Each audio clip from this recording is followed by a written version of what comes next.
guys, welcome back. Today I'll be doing the Batman tag, which was created by Logan over at Logan Mathis. I was tagged by Jen from Today in Jen's library. Of course, this tag has everything to do with superheroes and things within the Batman universe, but there are two rules. You cannot choose Harry Potter books or books with superheroes in them because that would be just too easy. Now, when Jen did the tag, she chose books only within the new adult contemporary romance genre, and she had a little twist when she tagged me that I was only allowed to use books in the manga genre. So here goes. So number one is choose a novel with a character who is either an orphan or who has recently lost their parents. So for that, I chose Zero from Vampire Knight. That's this character right here. And the series is by Matsuri Hino. And as the story opens up, Zero has lost his parents in a vampire attack.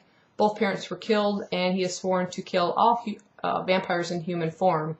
The irony of it is he is now a guardian at an academy where the day class is humans and the night class is made up entirely of vampires. So, really cool series. Number two, a novel with a character who has a huge fear or who has overcome a fear. That was a little hard. For that one, I chose Ed Elric from Full Metal Alchemist. This is by Hiromu Arakawa. Edward and his brother Alphonse are the sons of an alchemist, and they have picked up some things in alchemy, and when their mother is killed, they try an alchemist experiment to try and bring her back, and things go horribly wrong. Edward loses an arm and a leg, and his brother loses his body, but Edward managed to save his spirit inside of a giant suit of armor. Now, their goal is to try and track down this thing called the Philosopher's Stone in the hopes that it will be able to restore them to human form. Of course, there's that fear that they may never find it, and even if they do find it, it may not work. Number three, choose a novel where the character is either a good fighter, rich, or a genius.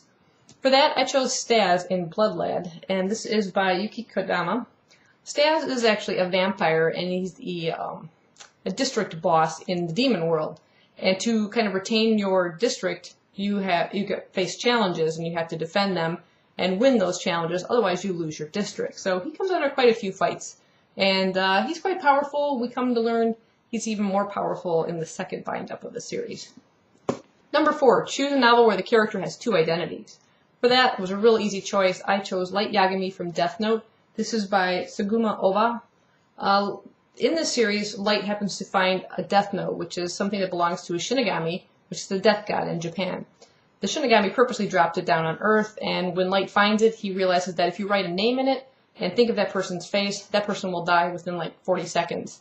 And he uses it to what he thinks is a world of good, to kind of get rid of all the criminal elements, any kind of criminals, either in jail or out of jail. And when these deaths keep happening on a regular basis, there's some sort of mysterious killer the population thinks is doing this, and they nickname this killer Kira. So Light now has two identities, his own, Light Yagami, and that of Kira. Number five, a novel where a character has a conflict with morals or values. For that, I chose Surgeon Kenzo Tenma from Monster. The series is by Naoki Urasawa. Now, the surgeon, Kenzo, has come from Japan. He's now working in Germany. And he comes into conflict with his director, who is much more concerned with status and money for the hospital than he is with technically patient care. So there have been a couple instances where Kenzo has been pulled out of surgery for a lesser important patient to go work on someone of more importance. And in one case, that original patient dies, and it just tears at him because he is a doctor. His main concern should be for his patients, not for the status of the hospital. So there's a lot of conflict between him and the director within the series. And a choice he makes will come back to haunt him as well because of his morals and things like that too. Number six, a novel with a character who can't hold on to a relationship or can't be in one for certain reasons. For that, I chose Raku from Nisekoi False Love by Naoshi Komi, and that's him in the front here. He is in love with this other girl, who he is kind of too shy to say, his feelings for her.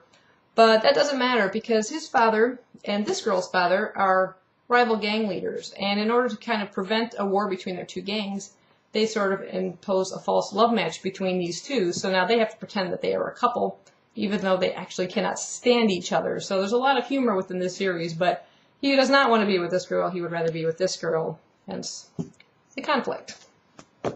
Number 7, choose a novel with a sidekick. And this was a little hard, but I came up with Parasite by Hitoshi Iwaki. And within this book, we have Shinichi, and an alien parasite trapped within his left hand, which he has nicknamed Miji.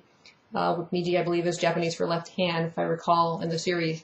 Now, this alien parasite was supposed to enter his brain and take control, like all the other alien parasites that came to Earth. But for some reason, he was able to trap it within his hand. Now, it can even detach itself from his hand from time to time, and its own little character.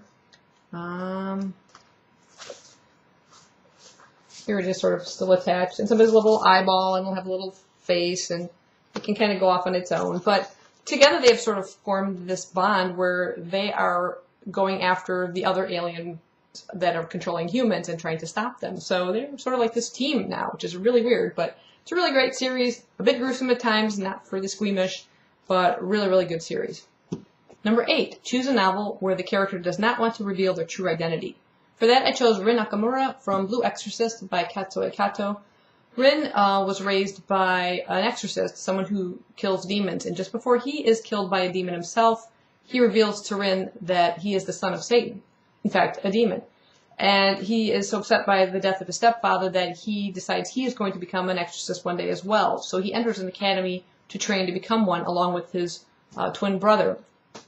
And he does not want his fellow classmates, of course, to know about his true identity because, you know, he's a demon. It kind of goes against everything that they stand for. So it's a really great series. I love the way he uses the power within him as a demon to defeat other demons. It's just really, really great. Definitely recommend you guys pick this one up. So that was the Batman tag. I want to thank Jen for tagging me. I had a blast doing it. Thanks for the challenge of the manga. It did make it a little bit more difficult, but a lot of fun as well. So I'm not going to tag anybody specifically. If you're watching this, consider yourself tagged. Hope you'll do it. Let me know down below if you do, and I'll see you next time. Bye-bye.